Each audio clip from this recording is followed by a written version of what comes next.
Class کو ابھی جلدی ختم کروں گا۔ میں عرض یہ کر رہا تھا کہ نذیر اکبر آبادی کے یہاں خاصیت کیا ہے کہ مولانا الطاف حسین نے جب اپنی کتاب جو اردو تنقید کی پہلی کتاب کہلاتی ہے مقدمہ شعر و شاعری، اس میں شاعری کے لیے جو ضروری چیزیں لکھی ہیں اس میں پہلی چیز جو جس کو سب سے زیادہ اہمیت دی ہے وہ ہے تخیل۔ انہوں نے کہا ہے کہ تخیل کے بغیر یعنی شاعر شعر کہنے سے پہلے خیال کرے، اس میں ضرورت اس بات کی نہیں ہوتی ہے کہ یہ چیز اسی طرح سے ہو رہی ہوگی، شاعر سوچے گا، خیال میں لائے گا، اس کے بعد وہ کہتا ہے یہ ایک حقیقت بھی ہے۔ مگر آپ دیکھیں کہ یہ ہولسٹک ٹروتھ نہیں ہے، یہ کلی حقیقت نہیں ہے، زیادہ تر یہ ہوتا ہے، بالکل ٹھیک کہا ہے۔ نذیر اکبر آبادی منفرد اور ممیز اس اعتبار سے بھی ہیں کہ انہوں نے تخیل سے کام لیا ہے، ذاتی مشاہدے اور تجربے سے زیادہ کام لیا ہے۔ بات سمجھے میری؟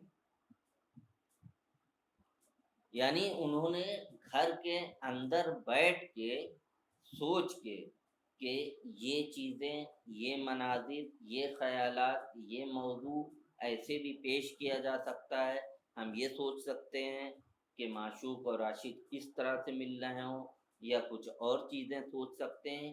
یہ کام کم کیا ہے، بلکہ وہ روڈ پہ گھومتے رہتے تھے، میں نے کہا قلندر مزاج آدمی تھے، صوفی تھے، تو بازار گئے تو بازار میں جن چیزوں کو دیکھا، میلے میں گئے جن چیزوں کو دیکھا، ہندوستان میں اس وقت مشترکہ تہذیب کے زیر اہتمام جو تقاریب ہوتی تھی، جو تہوار ہوتے تھے، ان سب کا بغیر مطالعہ کیا تبھی ہولی پہ اتنی نظمیں کہہ پائے۔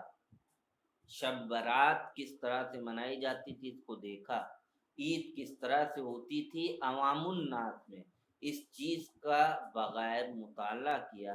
اسی طرح سے بسنت کے میلوں کا مطالعہ کیا، اور گنڈولے کا میلہ بہت مشہور رہا ہے ایک زمانے میں، جو بہار کی آمد کے زمانے میں کیا جاتا تھا، اس کو دیکھا اور اس پہ نظمیں لکھی۔ تخیل سے کام لیا مگر کم، ذاتی مشاہدے اور تجربات سے کام لیا زیادہ۔ یہ ایک اہم چیز کہہ رہا ہوں، اس کو آپ لوگ چاہیں تو نوٹ کر لیں، بہت بڑی چیز ہے نذیر اکبر آبادی کے بارے میں۔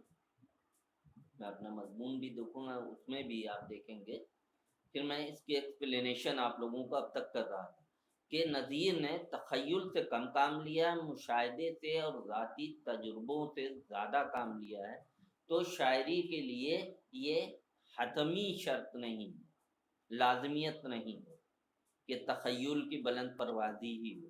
انسان سامنے سے چیزوں کو دیکھ کے بھی اس کو طریقہ آنا چاہیے کہ کس طرح سے الفاظ کو وہ انتخاب کرے گا خوبصورتی سے، اور پھر کس طرح سے ان کی ترتیب کرے گا کہ ان میں غنائیت پیدا ہو جائے گی۔ یہی شاعری کہلاتی ہے، نذیر اکبر آبادی نے یہ کام کر کے دکھایا۔ اب یہ تو جنرل سی ساری چیزیں ہیں جو ہندوستان کی تہذیب سے انہوں نے اٹھا لی۔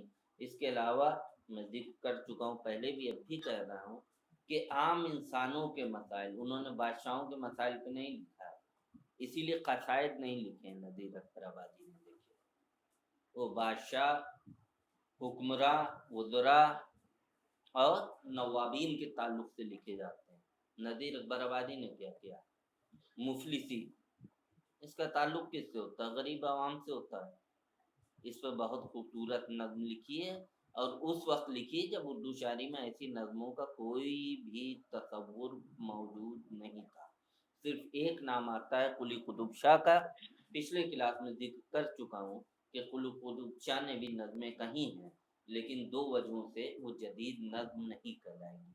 اصل میں جس نظم کی تعریف ہے اس پہ وہ کھری نہیں اترتی، جو تعریف بعد میں کی گئی ہے۔ وجہ کیا ہے کہ انہوں نے زندگی کے حقیقی مسائل کو جو بنیاد نہیں بنایا۔